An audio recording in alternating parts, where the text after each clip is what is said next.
the Supply and Chain Podcasts. We are your hosts, Leo and Kristine. We are so very excited to welcome Stephanie to our podcast today. She's the co-founder and CEO of Queen of Raw.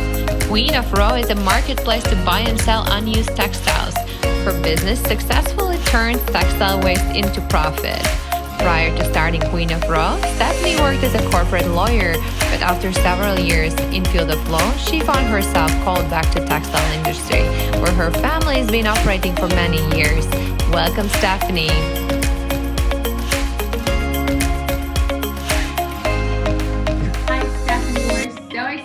To welcome you today to our episode, and we would love to know your opinion. Do you believe it's possible to achieve 100% transparency connectivity across fashion supply chain?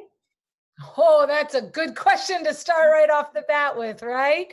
I think 100% sustainable, 100% transparency. Those are powerful words and it's powerful statements. And I think it's fantastic when businesses and organizations come out and say that. We've got all of these initiatives, especially in the fashion industry, working towards 100% circularity and sustainability by 2025 or 2030. By saying that, they are putting a stake in the ground. This is what we stand for, what we believe, right? And this is where we're going. Of course, do we really think that they're going to get there in that short of a period of time? We all may hope so. But the reality of it is probably it's going to take some time and a lot of work and initiatives, especially, right, when you're dealing with these big enterprise corporations and old school ways of doing business and lots of different complex supply chains and complex managing of information and data. But at the end of the day, even if we only get a certain percent of the way there by 2025 or 2030, isn't that still have massive impacts across the world on people and planet? And so to me, even if we only get in the near future a certain percent of the way there, that speaks volumes and it could still have a massive impact. So I'm excited to see where we're going with that. Will you say there's actually such a valid point, right? Because when we're talking about massive corporations, 50% or 70% of what they do, it's pretty much a massive impact of like if a smaller company does 100%.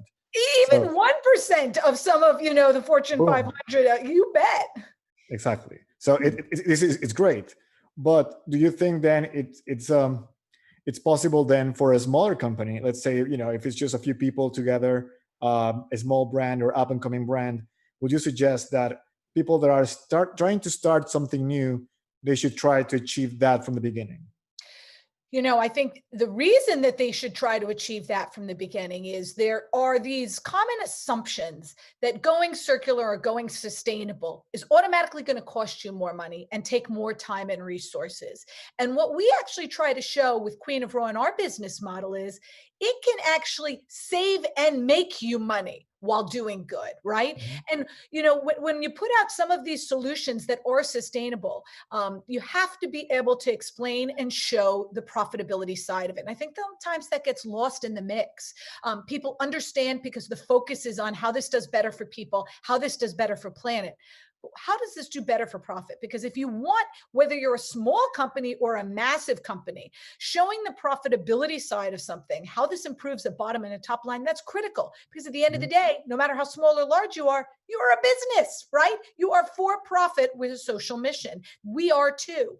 And we have stakeholders to answer to, investors, customers, the public at large. And so having that triple bottom line, I think, is critical. So yes, to answer your question, for anyone starting a business, yes, but not just because it's for people and planet, also because this is about circular economy. The second word in that, right? It's economy. It's an economic principle. And we can show you how it's going to improve your bottom and top line. And then that's how you grow a business, right? But will you transfer that to all the way to the final customer? Will you say that the final customer should expect to find a product that is sustainable in a circular economy at a competitive price? Or we need to think, listen, if I'm going to go sustainable, if I'm going to go organic, I am going to pay more and I have to be okay with that. I love the price question. Two ways to be thinking about this. One is, first, of course, you have to figure out what's your word sustainable mean, right? It means a lot of things to a lot of people, and there's a lot of wonderful different kinds of business models that fit into it. But where we come in, and we're companies like ThreadUp, The Real, Poshmark, Depop, Rent the Runway, right? These are models that actually, with recycle, reuse, repurpose in mind, allow you to find like quality goods at a steep discount, up to like 85% off wholesale. So you as the end consumer who are looking now, and we know the millennials and Gen Zs are passionate about sustainability, and have been driving a lot of this before even the pandemic and everyone waking up to it. They have cared, which is amazing. And they're voting with their dollars because they love these kinds of companies. It allows them to be sustainably minded, but it also saves them money, right? And they can get things at a steep discount. Now, I'll be fair. You're right. You just said organic things, right? Organic cotton for right now does tend on average to cost more than conventional cotton. So that organic cotton t-shirt, yes, when you purchase it at that purchase point, you are going to spend more than a conventional cotton shirt. But guess what? That organic cotton shirt, it also lasts longer. It's more luxurious. So if you actually reframe your thinking when you make that purchase around how many wears am I going to get out of this? What is the longevity of this product? You're actually paying a huge amount less for that organic cotton t-shirt than the conventional cotton shirt that may be only a few dollars, but you're going to throw away in a few days. And so, but how we communicate that right matters, because when you're a consumer and you're going to a store and you're comparing two products and you've got two price points, your inclination is going to be to go for the less expensive one, right? But if we can figure out, and I think we are now with some really cool supply chain technology like ours, you can actually scan that QR code on the label or the hang tag, see the story up the chain, see the amount of water, toxins, energy, and dollars that will ultimately be saved by you by making that purchase, and you can feel more a part of it. And I think the world is crying out for that now more than ever. And I'll find one final little point. I think the latest, I don't know if it was McKinsey report, was showing people are willing to spend more for this, and maybe not a ton more, but more for this. And so there is value in us rethinking how we make our goods and how disposable they are and how we I was about to mention that report from McKinsey, right? Because even as we're all going through this global pandemic, which is global, but we don't know how like the market is going to react. So yes, probably now, as of now, we're really looking to stretch our budget, maybe buy the cheapest thing. But the reality is, okay, once we go out of this, if I'm going to buy clothes, maybe I just need to start thinking that, as you said, something I'm going to be wearing longer. I need to move on from this fast fashion of like, I'm just going to wear it once, and because it's so cheap, I'm just going to move on. But, what is a better investment for my money? Because, you're not thinking, we don't know what's going to happen in the future. We don't, so I better buy something at higher quality that I like it, but I'm just going to be using for longer, and and it can match in different circumstances. I agree. I will say one thing about fast fashion. It obviously is a huge part of the problem, but the beauty of that is that also means it's a huge part of the solution, because to what we started this conversation with, if you can change just 1% of a fast fashion company's way of doing business, the amount of water, toxins, energy, and dollars saved is exponential. And you're right, global, across the world. And so, unlike some people in the sustainability community won't work with fast fashion companies, and I respect everyone to make their own choice. We gladly work with fast fashion companies because I am all about trying to help them build the future supply chain and what we think we're going to have coming out of the pandemic. Because you're right, look around the world right now. Our planet is crying out. People are crying out. This is a time, obviously, that may feel in many ways like of darkness, but in that opportunity and light. Absolutely. Because it's opened up and blasted the door, and so many issues that a bunch of it we've all been talking about, but nobody has really felt it or forced the hand, or many people hadn't until now. And so the fact that we're going through this, it is extremely challenging, and we are here to provide support and help each other.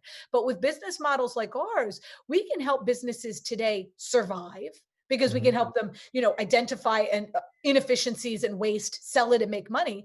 But then what do you do with the money you make? How can we put it into doing better and doing good to that future supply chain, which we've all been talking about, right? but one that is more on demand, more local, more sustainable. And at the end of the day, that means more efficient, and you're going to make and save more money. Correct. So, Everybody's making more money. Win, win, win. Yeah. Your business model is literally built from waste into opportunity. So maybe all of us, we can kind of reflect and think, how can we build our waste, our fears into opportunity? You're right. We've started in fashion because they obviously are a huge consumer of textiles. Textiles can be extremely damaging to the planet, and there's a ton of waste in textile production. I mean, when you're wasting, we've quantified it at around $120 billion with a B a year of wasted inventory. That is huge dollars we're talking about here, but also huge opportunity. And so I always say, although we've started in fashion and textiles, to me, that's just the tip of the iceberg in the beginning. Right. Fashion and textiles are just a drop in the bucket, right? This problem affects everyone who has a supply chain, from automotive to aviation, consumer goods and consumer electronics. I mean, you name it. And my theory is, or my idea is, how can we look at all of these supply chains, identify their waste, the biggest waste and the most valuable waste, monetize that waste, and then over time, of course, the goal is use data and tools and technology and minimize those waste streams and inefficiencies. Again, how can we do better? And that's what we're really excited to do. We started our model with a marketplace, a global platform for businesses to buy and sell this waste. But at the end of the day, that's just a Band-Aid, right? That's just helping them sell their waste and slapping a Band-Aid on the problem. But how can we actually heal what's underneath? How can we actually, over time, show that we're minimizing waste and inefficiencies and slowing down the unnecessarily fast rate of textile production? And I think that's where we're going in the future, and what some of the really cool tech tools can help do. Well, we talked a little bit about it, but I don't know if you have any other favorite myth about the supply chain. Yeah, I mean, definitely, there are so many common myths about out there about supply chains and sustainability. Definitely one is on the cost, that you think it automatically has to cost you more money to implement. Another common myth, I think, is that we started the conversation with, that you have to either do nothing or go to 100% sustainable and circular. And I think when people make these bold claims, it's powerful. Like I said, they've put that stake in the ground as to what their company believes in. But when you say 100% anything, you kind of automatically scare yourself and get a little stuck in the ground, right? And stuck in the mud. You don't know where to begin on day one to get to that 100%. And so where we like to come in is, yes, getting to 100% is the goal, but let's find the most optimal places where you could start today, and you could do a few percent in that direction. Where's the obvious place to start? And to me, that's with waste, inefficiencies, the gold mine that you're sitting on today that you got that you can use. And then from there, let's grow up and down the supply chain and get to that 100% circularity. But like I said, when you have these big businesses and old school systems and ways of doing things, it takes time, and we have to respect that as a world. At the same time, it's no problem to put pressures and demands on them to start today and make those incentives to going in. And I think that's really exciting. I think there are a lot of amazing initiatives out there that are starting to put those demands on supply chains. I'm sure you're in tune, and we could talk about the changes in the laws that are going on around the world that are powerful. Everything from extended producer responsibility policies in Europe, right? Recycling laws, tariffs, trade wars, even coronavirus.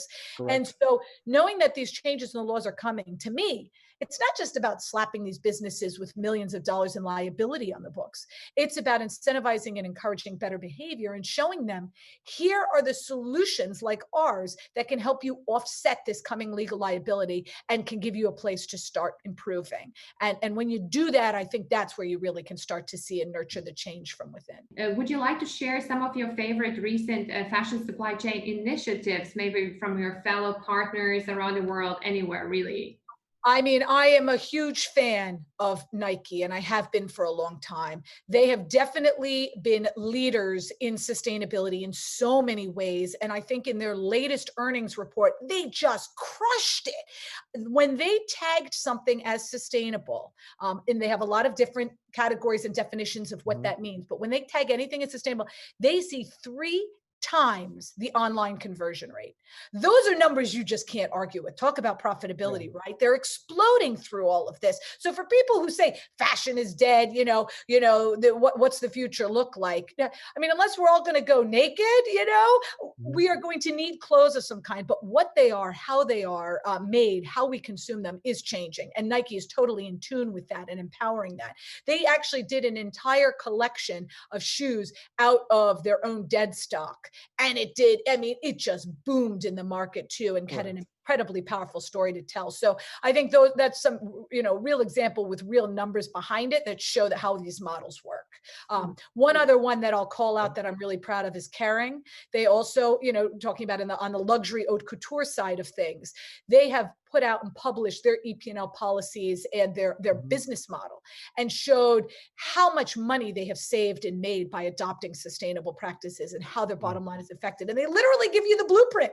You can print their model and see what they've done and start to embody that in your own corporation. So I think, again, two powerful, big organizations that show how much this is possible. I don't know if it makes sense, but I think that what's going on right now in the fashion industry, it's similar to what happened to the food industry a few years ago, right? That all of a sudden, places like Trader Joe's became, like very popular. People were like, you know what, I want to eat more healthier, but you don't even know what the definition of healthier is.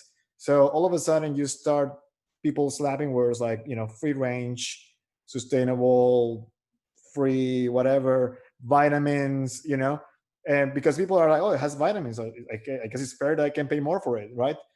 And then all these studies came actually, well, the word vitamin, there is an overstatement, like I don't think it has vitamins, or like free range, it's questionable. So do you think that, I think that definitely the market is there. Again, people will be willing to spend a little bit more. They see the word organic, then they jump on it. If I see the same product, organic versus regular, I go for organic, let's go, but is the industry behind or ahead of that curve? Are we kind of slapping the name first and then figuring out how to get there? I think obviously we learn from history, right, and make predictions about the future. And when we were looking in my company at different models, we called ourselves Queen of Raw intentionally because of raw materials, right? That's what we're interested in. But when I said that name to some people before we actually had officially named the company, it was the first name we ever thought of. They said, oh, are you talking about the raw foods movement? And I said, you know what? I love that that's what you think of too, because you're right. Historically, we have bought into and understand the value of farm to table and of the raw foods movement, right? And how important it is to understand and know the ingredients that we put into our body to fuel our body every day.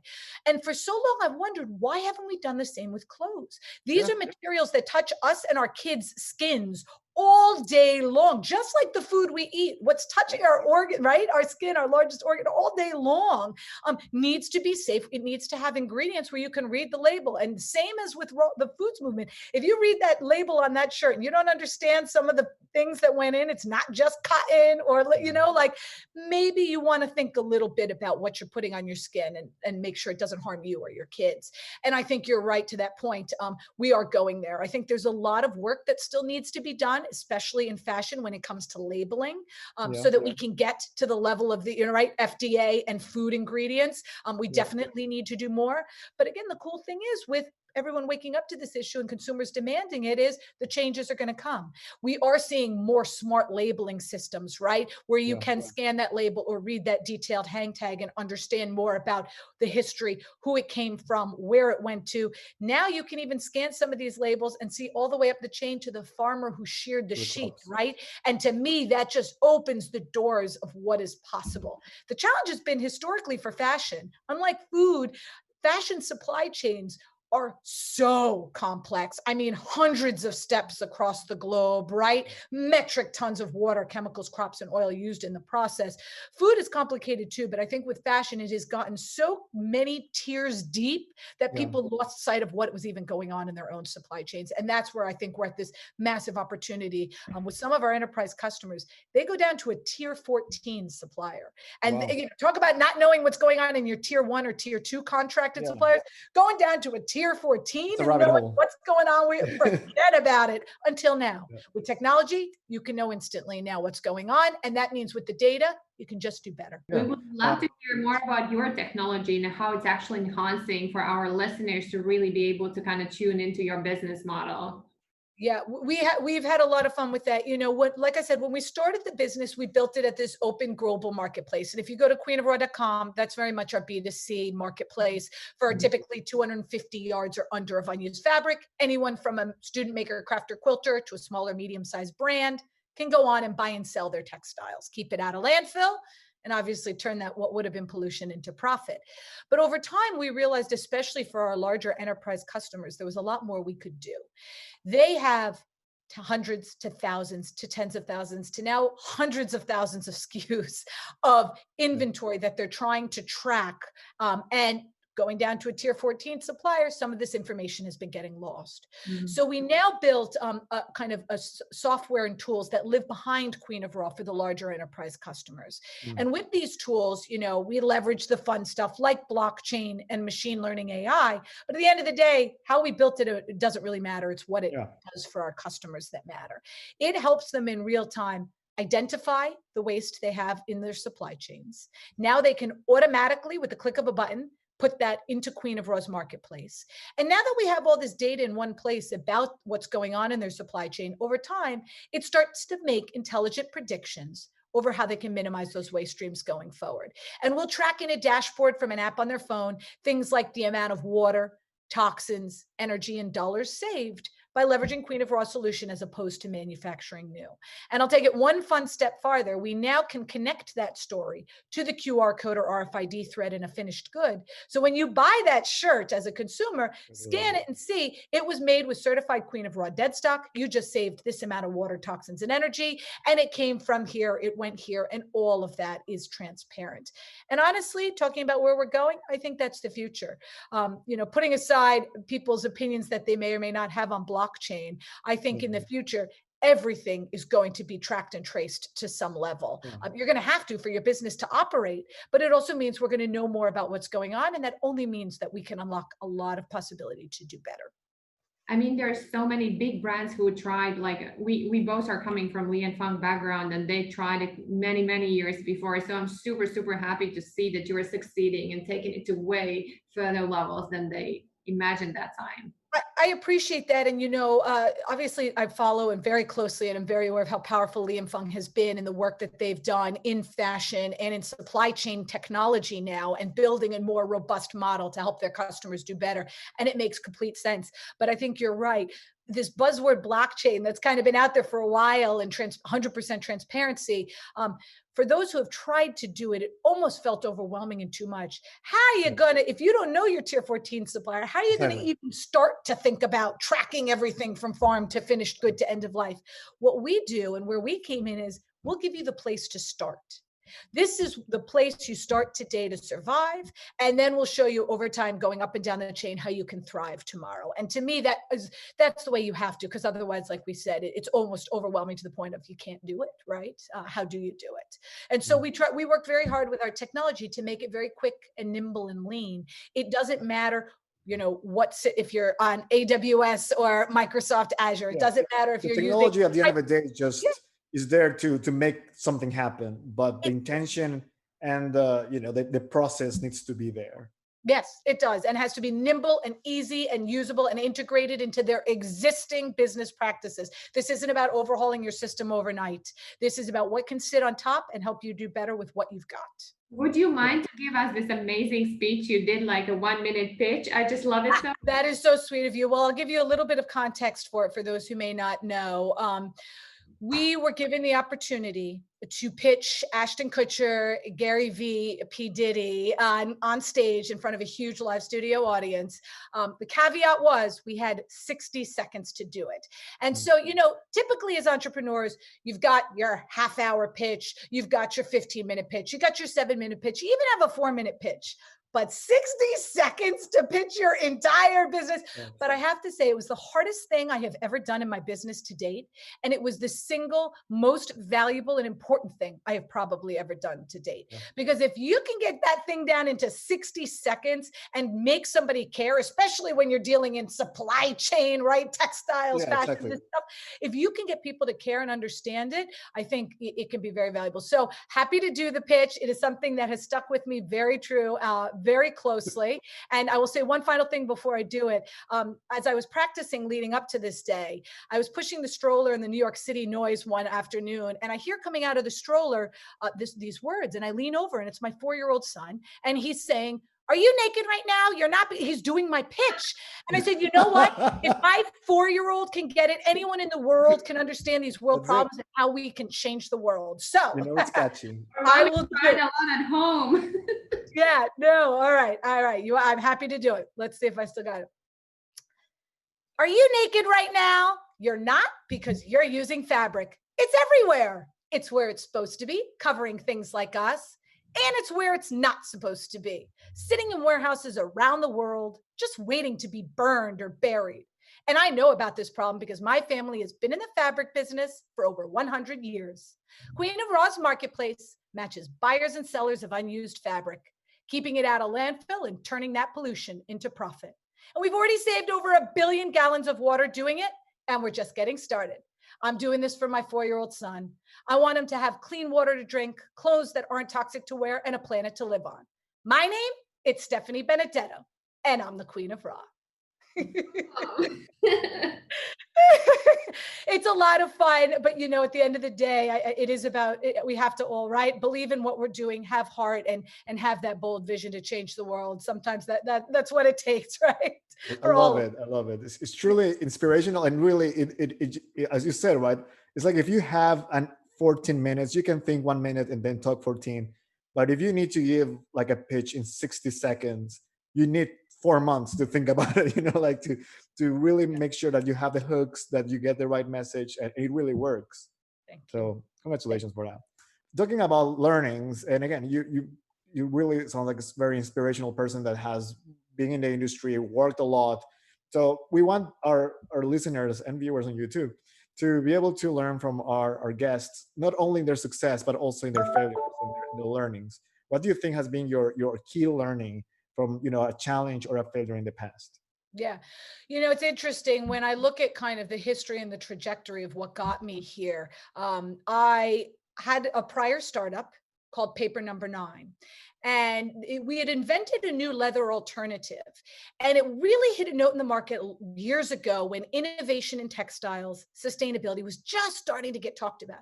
And it started taking off. And I would go to all of our customers, and I was really proud of what we were doing, right? We had a leather alternative there that we were selling them, but we were still making something new.